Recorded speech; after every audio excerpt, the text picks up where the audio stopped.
In the days when famine covered the land like a shadow, a widow in Zarephath stood before an empty jar of flour and a nearly dry jug of oil. Hunger had become her constant companion, and despair was her closest voice.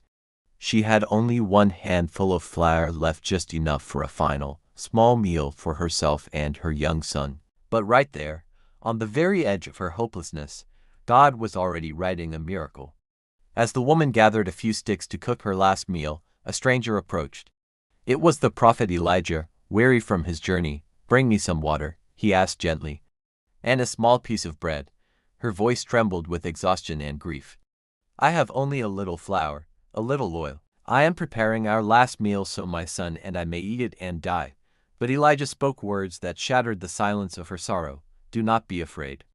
Make me a small loaf first, for the God of Israel says, the jar of flour will not run dry.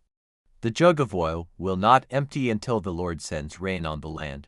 Something in his voice carried the weight of heaven. Something in his presence awakened a faith she didn't know she had.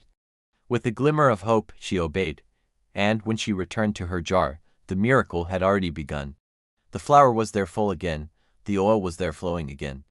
Day after day, meal after meal, through the long, grueling months of famine, God kept her jar filled and her hope alive.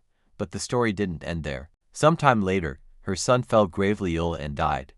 Her heart shattered into a million pieces, and she cried out in pure anguish. Elijah carried the boy to his room, stretched himself over his small body, and prayed with all his might, "O Lord my God, let this child's life return to him." And God answered. The boy breathed again, life returned. With tears of absolute awe streaming down her face, the widow proclaimed, "Now I know you are a man of God, and his word is truth. This is the God who steps into our empty rooms, the God who fills what is broken, the God who brings life where death once stood. If he can sustain a widow through famine, if he can resurrect her child, he can surely restore you. Your jar will not run dry. Your oil will not finish. Your story is not over." Like and subscribe for more videos like this.